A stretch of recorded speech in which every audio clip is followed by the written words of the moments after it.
지금 우리가 살고 있는 이 현실은 갈등 사회다 이렇게 이야기합니다. 지역과 지역의 갈등이 있고 이념과 이념 간의 갈등이 있으며 또 세대와 계층 간의 갈등이 있습니다. 또 공동체의 이익에 따라 서로 갈등하고 살아가고 있는 것이 우리 현실입니다. 이 갈등은 사회적 역동성을 저해하는 그런 요인이 되어지고 우리의 삶을 브레이크로 걸어서 힘들게 살아가게 만듭니다. 이런 갈등은 불안 요소들 때문에 나타나는 것이 굉장히 많은데, 불완전한 구조와 불완전한 사회 속에서 살아가는 사람들이 뭔가 자기 욕심들이 앞설 때에 이러한 갈등은 더 가속화되고 있고 더 어려움을 부추기고 있는 것이 현실입니다. 문제는 우리나라의 경제협력기구 OECD에서 갈등 지수에 대해서 한번 분석을 한 적이 있는데, 다른 나라의 분쟁 국가보다도 높은 상위권에 있다, 이런 불행한 소식들이 전달되고 있습니다. 우리가 이 갈등을 피할 수는 없지만 가능하면 잘 위기를 극복하고 이겨나가는 것이 대단히 중요하지요. 사회에서의 갈등은 가정 안에서의 갈등으로 이어지고 또 교회 공동체 안에서도 그런 갈등으로 나타나는 경우를 보게 되어집니다. 오늘 이 본문은 갈등 관계에 있는 두 형제의 모습을 보여주고 있는데, 그것이 잘 해결되어져서 극적인 상봉으로 끝난 좋은 사례들을 보여주고 있습니다. 야곱과 에서는 20년간 갈등 관계에 있었습니다. 이 야곱이 고향으로 온다는 소식을 에서가 듣고서 세일산 근처에서 이 야복강까지 400명의 군사를 끌고 올라왔습니다.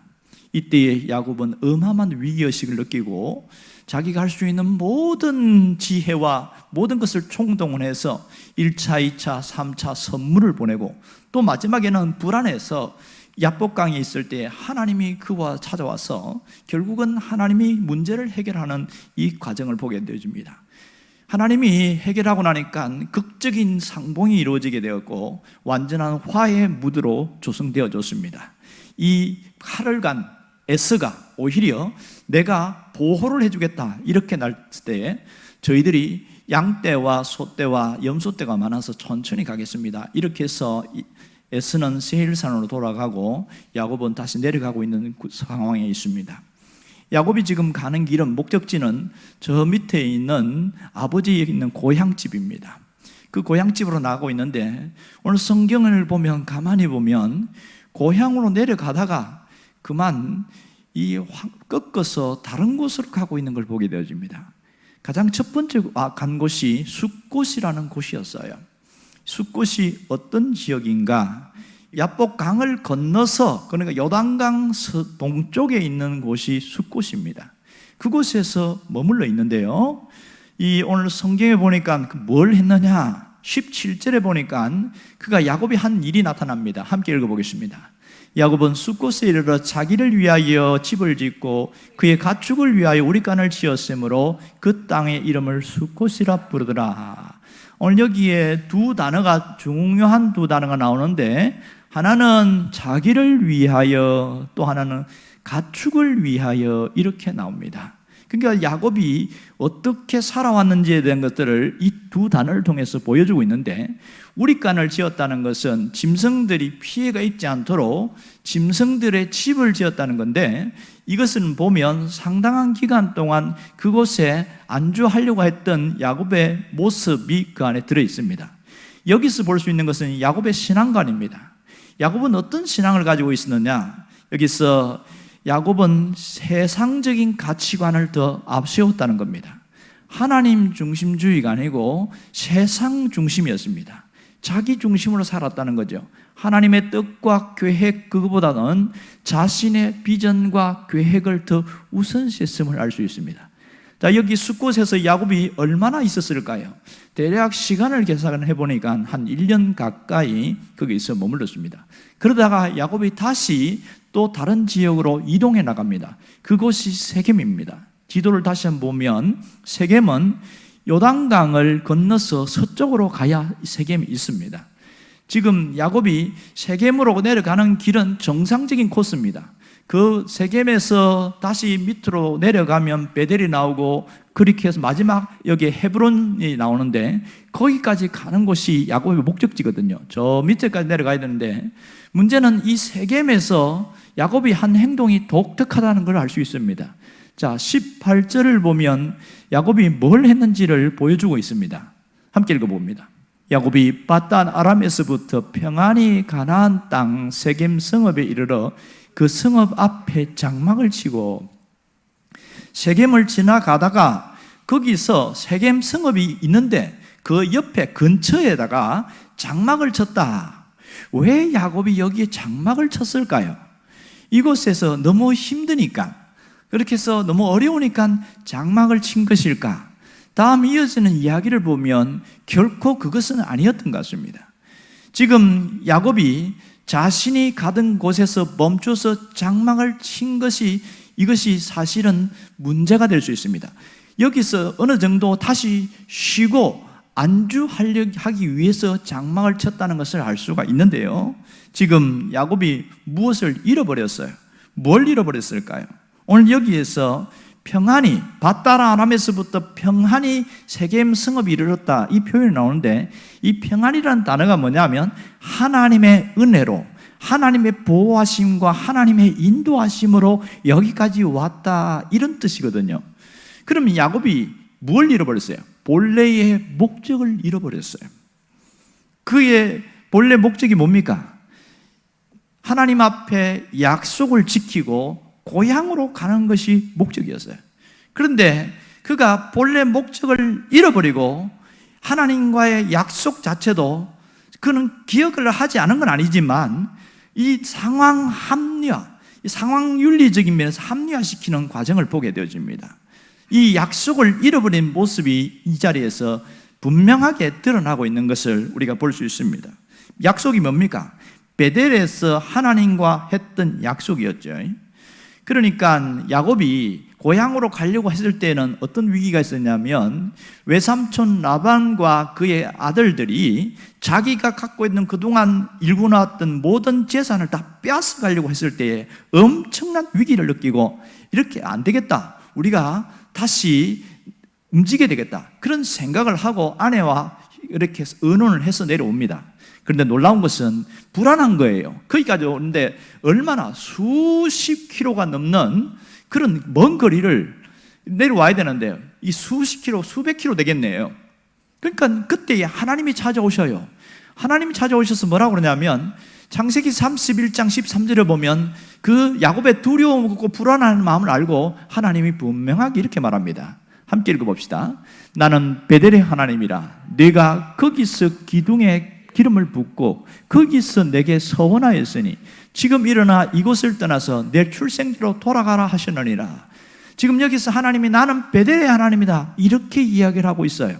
그것은 20년 전에 하나님이 야곱에게 약속했던 것을 기억하시고 베델의 하나님이다 이렇게 이야기합니다. 그러면서 야곱에게 뭐라고 그러냐면 네가 거기서 기둥에 기름 붓고 거기서 내게 서원했으니까 이제 일어나서 거기서 서원을 지키고 내 출생지 고향으로 가라 이렇게 분명히 얘기해 줬어요. 그러면 야곱이 20년 전에 무슨 일이 있는지 우리가 잘 압니다.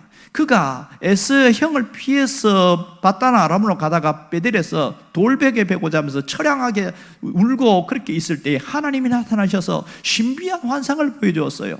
하나님이 환상을 열어서 하늘에서 사닥다리가 내려오게 해서 하나님이 함께 하시는 걸 보여주었습니다. 창세기 28장 15절을 함께 봅시다. 내가 너와 함께 있어 내가 어디로 가든지 너를 지키며 너를 이끌어 이 땅으로 돌아오게 할지라. 내가 네게 허락한 것을 다 이루기까지 너를 떠나지 아니하리라 하시니라.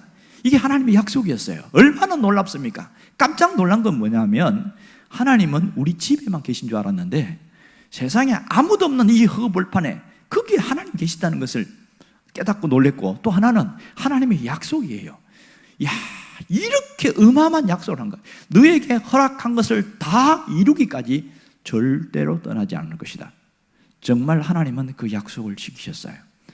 하나님이 이후에는 약속을 지키는데 이때에 야곱이 깜짝 놀라서 벌떡 일어납니다. 18절에 보면 이렇게 말합니다. 야곱이 아침에 일찍 일어나 베개로 삼았던 돌을 가져다가 기둥으로 세우고 그 위에 기름을 부었습니다. 그리고 뭐합니까? 서원을 하지요. 20절과 21절 말씀 함께 읽어봅시다. 야곱이 서원하여 이르되 하나님이 나와 함께 계셔서 내가 가는 길에 이 길에서 나를 지키시고 먹을 떡과 입을 옷을 주시어 내가 평안히 아버지 집으로 돌아가게 하시오면 여호와께서는 나의 하나님이 되실 것이요. 이 서원을 했단 말이에요. 그래서 지금 야곱이 지금 뭘 기억하고 있어요? 하나님과의 약속, 하나님과의 서원을 기억하고 내려가고 있는 중에 있는 겁니다. 정말 하나님은 20년 동안 라반의 문제를 해결해 줬어요. 그리고 경제 문제를 해결해 줬어요. 그에게 부자가 되게 해줬단 말이에요. 특별히 20년 전에 있었던 에서의 문제까지도 해결해 주었습니다. 그렇다면 우리 같으면 어떻게 합니까? 그렇지, 내가 하나님과 약속을 했으니까 그 약속을 지켜야지 하고 어디로 가야 돼요? 베델로 가야 되는 게 맞잖아요. 그런데 지금 야곱이 뭐 하고 있어요? 숫곳에 갔다가 어느 정도 있다가 다시 세겜으로 내려와서 거기서 지나가는 게 아니고 멈추어서 장막을 쳤다는 겁니다. 지금 뭘 잃어버렸어요? 자신이 무엇을 해야 되는지 목적을 잃어버렸어요.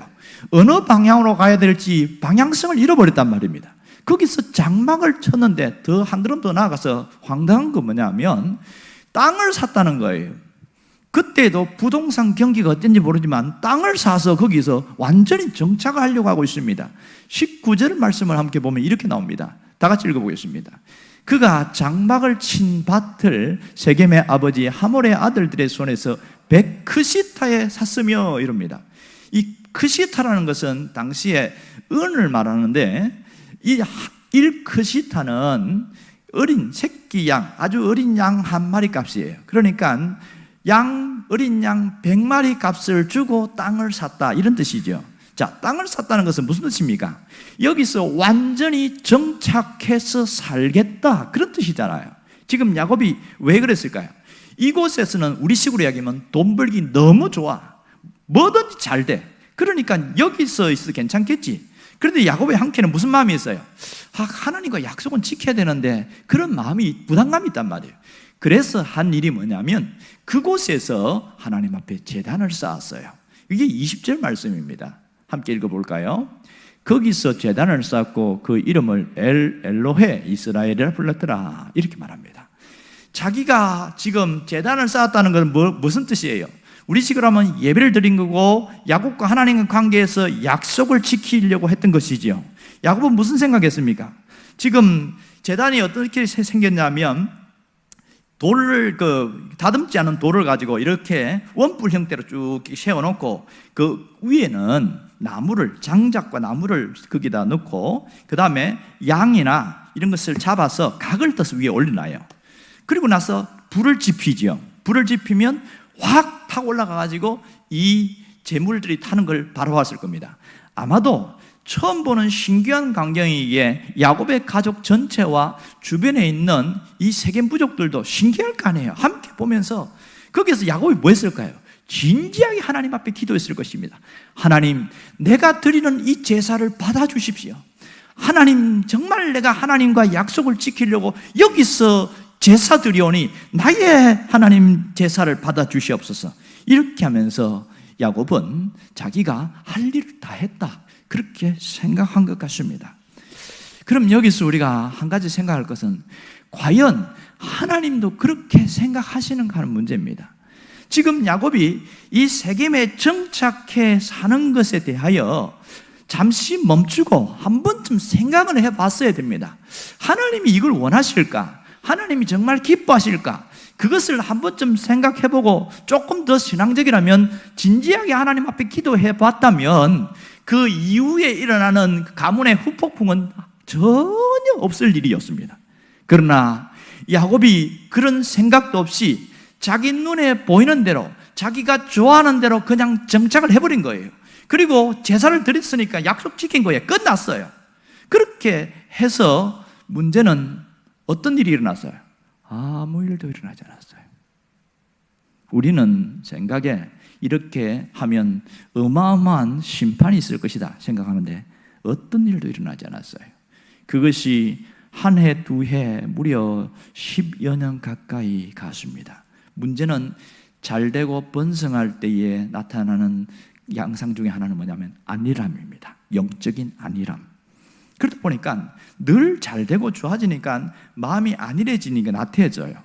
일상 속에서 어느 날 갑자기 어마어마한 위기가 온다는 것을 전혀 눈치채우지 못하고 있습니다. 갑자기 인생의 폭풍이 몰아친다는 것을 전혀 모르고 있는 겁니다.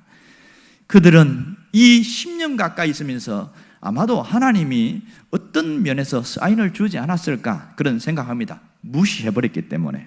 그게 문제지요.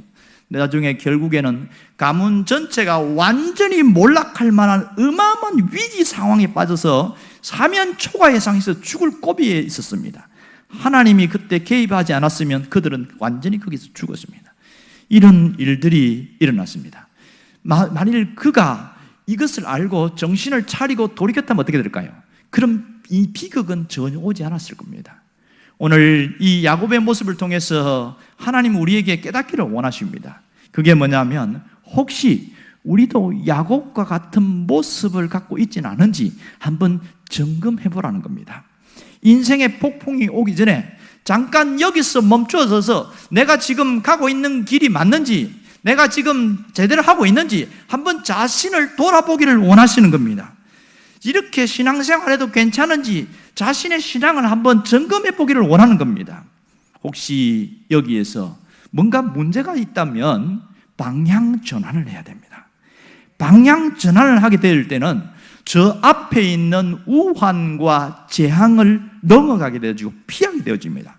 그러나 끝까지 자기가 가는 길을 고집하고 끝까지 가다 보면 반드시 재난을 겪게 되어지고 반드시 어마어마한 폭풍의 인생의 폭풍 가운데에서 엄청난 고통을 겪게 될 겁니다. 굳이 겪지 않아도 돼야 될 고통을 스스로 겪으면서 하나님은 왜 나에게 이렇게 어마어마하게 고난을 주십니까? 이렇게 말하는 사람은 제일 어리석은 사람입니다. 왜 그런 일이 생긴 줄 아세요? 방향 전환해야 될 그 시기에 버텨서 그런 겁니다. 괜찮겠지. 자기 생각대로 가서 문제가 된 것이지요. 여러분, 신앙생활하면서 정말 방향 전환하면 하나님의 은혜가 거기에 부어져요. 내 삶의 목적을 분명히 하고 가면 부어주시는 특별한 은혜가 있다는 겁니다. 하나님의 임재가 있고요, 하나님의 보호하심이 있고요, 하나님의 역사가 있습니다. 그것이 우리 삶의 회복으로 나타납니다. 여러분이 이 회복의 주인공이 되기를 주의 이름으로 축원합니다. 오늘 야곱을 보면서 무슨 생각이 드십니까? 어떤 사람은 나와는 상관없는 이야기네 이런 생각할 수도 있고, 어떤 사람은 왜 나와 비슷한 모습이 나타날까? 그런 동질감을 느끼는 사람도 있을 겁니다. 오늘 우리가 세상에서 불어오는 어마어마한 바람이 있어요. 신앙을 위협하는 세속의 세력들이 있단 말입니다. 이 세속의 세력은 뭐냐면 자기 마음대로 하라고 하는 가치관입니다. 자기 하고 싶은 대로 하라고 하는 사상입니다. 그것을 어느 순간 신앙인들도 받아들이게 되어지면 이 신앙이 변질돼 버려요. 세속화돼 버리더란 겁니다. 세상에는 돈 많고 성공하는 사람들을 잘 쳐주니까 신앙인들도 그것이 최고인 줄 따라가다 보니까 뭐가 무너지냐면 신앙이 무너지는 거예요. 신앙이 무너졌다고 어떤 변화가 있고 하나님이 당장 징계하고 그런 일이 있어요, 없어요? 없어요. 신앙이 퇴색해되는 것, 이게 가장 문제입니다. 여러분, 신앙생활에서 가장 위협스러운 것은 적당주의입니다. 신앙에 그냥 괜찮겠지 하면서 그렇게 넘어가는 그것이 한두 해 가다 보면 괜찮은 것이 아니고 어느 날 인생의 위기가 찾아올 때가 있다는 겁니다. 왜 이런 일이 생겼을까? 내가 이 위기가 올 것을 알았어요. 괜찮다고 자기 합리화하고 자기 정당화하다가 그런 문제가 속에 파고 들어간 거죠. 결국은 누가 문제예요? 내가 하지 않아도 되고 내가 겪지 않아도 되는 그 고통을 스스로 그 길로 들어간 거예요. 하나님은 그것을 아시고 우리가 그 길을 가지 않기를 원하시는 겁니다.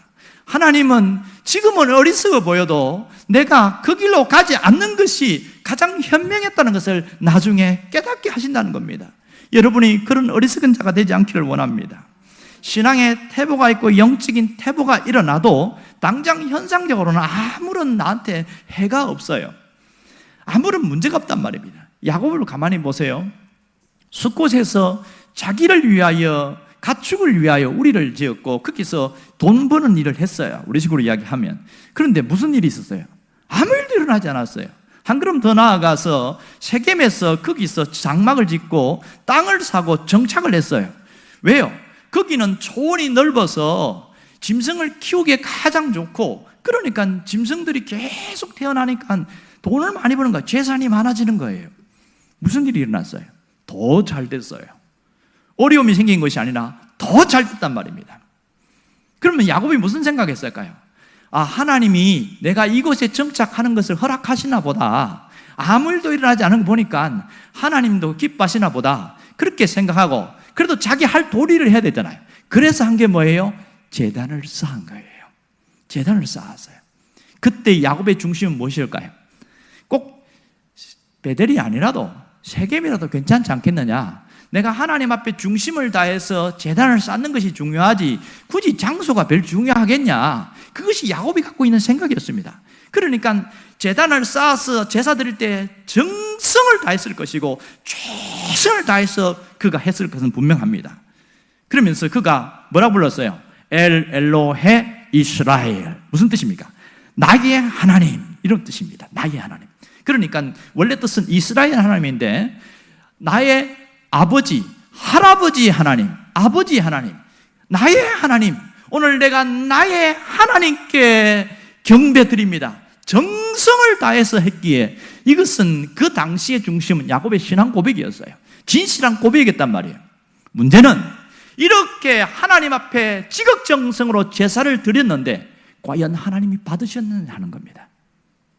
성경을 읽어보면 하나님이 받으셨다는 흔적이 전혀 보이지 않습니다.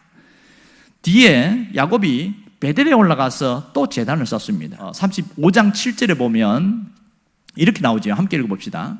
그가 거기서 제단을 쌓고 그곳을 엘베델이라 불렀더니 이는 그의 형의 낯을 피할 때에 하나님이 거기 가서 그에게 나타나셨습니다. 자, 보세요. 똑같이 이름은 좀 달라요. 엘베델은 베델의 하나님 이런 뜻이고, 엘로헤 이스라엘은 이스라엘의 하나님 그런 뜻이에요. 그러니까 여기서는 중요한 게 뭐냐면, 하나님 앞에 하나님을 부르면서 이렇게 제단을 쌓고 제사를 드렸는데 무슨 일이 일어났어요? 하나님이 거기서 그에게 나타나셨더라. 무슨 뜻일까요? 하나님이 그 제사를 받으셨다는 뜻이지요. 하나님이 그 제사를 받으셨다는 겁니다. 문제는 야곱이 그러면 세겜에서는 이렇게 제사를 드리면서 무슨 생각으로 제사를 드렸을까? 그의 마음에는 하나님도 이해하시지요. 하나님도 내 형편 아시잖아요. 굳이 저 높은 베델까지 가지 않아도 하나님 괜찮지요. 그러면서 자기 생각이 훨씬 강했던 겁니다. 자기 의식, 자기 생각이 너무 강하니까 다른 것은 귀에 들어오지 않았을 겁니다. 아마 천사가 와서 직접 얘기해도 안 들었을걸요. 여기가 너무 좋으니까. 여기 있으면 돈을 버는데 베델에 가면 돈을 못 벌어요. 그러면 어디를 가겠습니까? 사람들이 어디를 선택해요? 당연히 베델이 아니고 세겜이죠. 이게 인간의 심성이거든요. 야곱의 모습은 우리를 너무 잘 보여주고 있습니다. 문제는 이렇게 살아가도 되느냐 하는 겁니다. 하나님은 이것이 문제인 것을 깨닫게 해주셨지만 그가 말을 듣지 않아서 커다란 고통을 당합니다. 오늘 하나님 우리가 어떻게 살기를 원하실까요? 우리가 하나님과의 관계 속에서 본래 목적을 잃어버리지 않기를 원합니다. 삶의 목적을 잃지 않기를 원하는 거예요. 내가 무엇을 위해 살고 내가 어떻게 살아가고 어디로 가야 하는지 그 삶의 방향성을 잃어버리지 않기를 원하는 겁니다. 내 삶의 목적이 분명한 사람은 조금 어렵고 조금 힘들어도 버티고 견디고 이겨냅니다.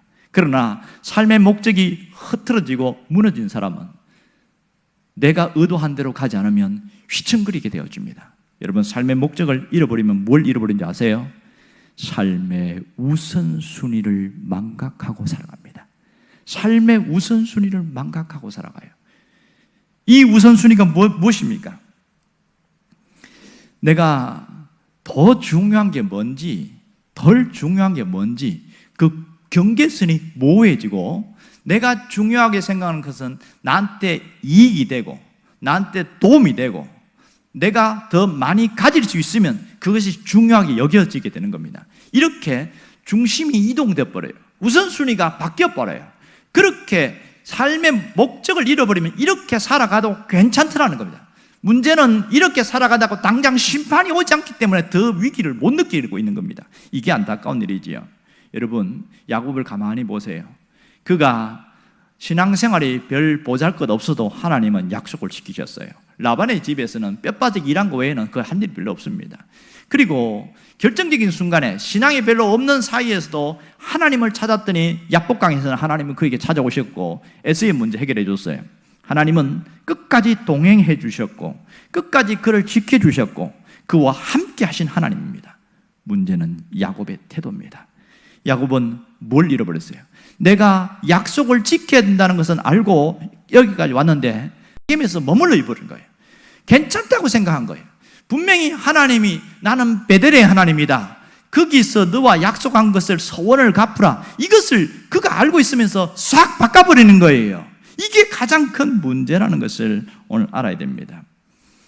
정말 하나님이 지키시고 도와주시는데 그것이 하나님의 역사하심을 알면서도 내가 삶의 우선순위를 바꾸지 않으면 무슨 일이 생기냐면 사람이 교만해져요. 점점 교만해지면서 나중에 잃어버리게 뭐냐면 하나님을 잃어버려요. 하나님을 안 믿는 게 아니라 내가 하나님을 잃어버리고 살아가더라는 겁니다. 이게 얼마나 큰 위험인지 모릅니다. 오늘 우리가 삶의 목적을 분명히 하고 살아가는 사람들은 뭘 해야 되는지 아냐면 분명한 것은 방향 전환을 해야 됩니다. 방향 전환이 일어나야 됩니다. 세상 중심의 삶에서 신앙 중심의 삶으로 방향 전환이 일어나야 됩니다. 내가 사람을 더 우선시했고 내가 물질을 더 우선시했던 그 세상 중심의 삶이 신앙을 우선시하고 하나님을 우선시하는 삶으로 방향 전환이 일어나야 됩니다. 이것이 되어지지 않으면 끊임없이 우리 안에서 갈등은 계속 일어나는 겁니다. 여러분, 우리가 뭘 우선시하면서 살아가야 하는지 이것에서 명확한 정리가 있기를 원합니다. 내가 신앙생활하면서 이 부분에 대한 확고한 믿음이 있기를 원합니다. 이런 결정이 없으면 자기 방식을 소중히 여기고 자기 입장을 더 귀하게 여기고 자기 생각을 더 소중하게 여기게 되더라는 겁니다. 여러분, 자기 방식보다 하나님의 방식을 더 우선시하기를 원합니다. 내 형편과 처지보다는 하나님이 뭘 원하시는지를 더 우선시하시기를 원합니다. 그렇게 하나님을 우선시하는 사람은요, 절대로 하나님이 그를 버리지 않습니다. 하나님이 야곱을 그에게 끝까지 지키신 것처럼 우리도 하나님이 지킨다는 사실을 잊지 않기를 원합니다. 이렇게 살아가는 자에게 놀라운 특징이 뭘까요? 삶이 완전히 달라져요. 삶이 달라져요. 지금 우리가 살아가는 현실은 안개가 쫙 끼어있는 안개 전국입니다. 뭔가 앞에 뭐가 있는 것 같긴 한데 잘 안 보여요. 내가 지금 하고 있는 일이 이게 확고하게 선명하게 잘 될 건지 안 될 건지 잘 몰라요. 문제는 내가 했던 것이 꺾이고 어려워지면서 어디로 가야 될지 방향성이 보이지 않는 겁니다. 길이 잘 안 보이는 거예요. 그래서 상당히 어렵고 답답해요. 더 절망스러운 것은 지금 내가 하는 일이 더 어려워지고 더 힘들어지면서 내가 지금 뭘 해야 되지? 더 흔들리고 있는 거예요. 이 안개 전국 속에 우리가 살아가다 보니까 그 동안에는 내가 신앙을 갖고 살아가면서 하나님이 도와주시게 믿음으로 이렇게 왔는데 갑자기 흔들려 버리니까 정신이 하나도 없는 거예요. 이럴 때는 전공법을 써야 됩니다. 이럴 때는 편법을 쓰면 상당히 위험해집니다. 신앙인들에게 전공법은 뭔지 아세요? 신앙의 태도입니다. 하나님에 대한 신앙의 태도가 어떠하냐? 이것이 분명해야 되는 겁니다. 다시 말하면 전심으로 하나님을 섬기는 것이 신앙의 전공법입니다. 전심으로 하나님을 붙들고 가는 것이 굉장히 중요한 일입니다. 이런 위기 속에서도 위기를 돌파할 수 있는 비결은 바로 이것입니다. 왜냐하면 결코 하나님은 그런 사람은 버리지 않거든요. 결코 하나님은 위기는 있고 어려움은 있어도 하나님은 길을 열어 가신다는 사실입니다. 이 신앙의 중심으로 서 있기를 원합니다. 성경에 보면 통일왕국 시대에 세 왕이 나옵니다. 하나는 사울이고 그 다음 다윗과 솔로몬입니다. 세 왕들 다 하나님을 믿는 신앙인이었지만 그들의 신앙의 태도는 각각 틀렸습니다. 사울은 하나님을 잘 믿는 신앙인 중에서 하나님이 특별히 뽑았어요. 왕이 된 2년 동안은 하나님을 정말 잘 섬겼습니다. 그런데요, 40년 통치 기간 중에 38년 동안은 마음속에서 하나님을 밀어냈어요. 하나님 없는 정치, 하나님 없는 삶을 살았습니다. 그런데 다윗도 동일합니다. 다윗도 어려울 때도 안 어려울 때도 하나님을 잘 믿었어요. 그러나 다윗은 많은 실수와 범죄가 있지요. 죄를 많이 지었는데도 불구하고 그가 잘한 게 뭐냐면 변함없이 하나님을 섬긴 거예요. 전심으로 하나님을 섬긴 거예요. 그것이 수천 년이 지난 이후에도 다윗을 그리워하는 이유는 그가 변함없이 하나님을 섬긴 그것 때문입니다. 그 다음 아들 솔로몬은 아버지의 후광에 덧입어서 왕이 되었습니다. 그는 40년 통치 기간 중에 20년은 하나님을 잘 섬겼어요. 그러나 후반부 20년은 마음속에서 하나님을 밀어냈습니다. 자기 원하는 대로, 자기 하고 싶은 대로 그렇게 살았어요. 그런데요, 그가 죽기 전에 깨달은 게 있어요. 이렇게 하나님 없는 삶을 살았더니 재미있고 좋은 줄 알았는데 헛되고 헛되도다. 모든 것이 헛되도다. 전도서 12장에서 그애가 헛되다는 얘기를 하고 있어요. 그러면서 마지막 죽기 전에 회개하고 하나님께 돌아옵니다. 내가 다시 얼마 안 남아있는 시간은 하나님을 섬기겠습니다. 하나님을 경외하겠다고 결단하고 신앙의 결단을 하고 나서 전도서의 마지막에 총정리를 하면서 전도서 12장 13절에 이렇게 말합니다. 다 같이 함께 읽어봅시다. 이래 결국을 다 들었으니 하나님을 경외하고 그의 명령을 지킬지어다. 이것이 모든 사람의 본분이니라. 이것이 이 솔로몬의 신앙 고백이요, 자기 인생의 철학의 핵심입니다. 내가 이렇게도 살아보고 저렇게 살아봤는데 헛되더라는 거예요. 오직 남는 것은 하나님을 경외하는 삶만 남는다는 거예요. 전심으로 하나님을 경외하는 그것만 남지 모든 것이 다 헛되다는 것을 정확하게 이야기하고 있습니다. 우리가 여기서 어려울 때일수록 하나님을 경외하는 신앙이 무너지면 안 됩니다.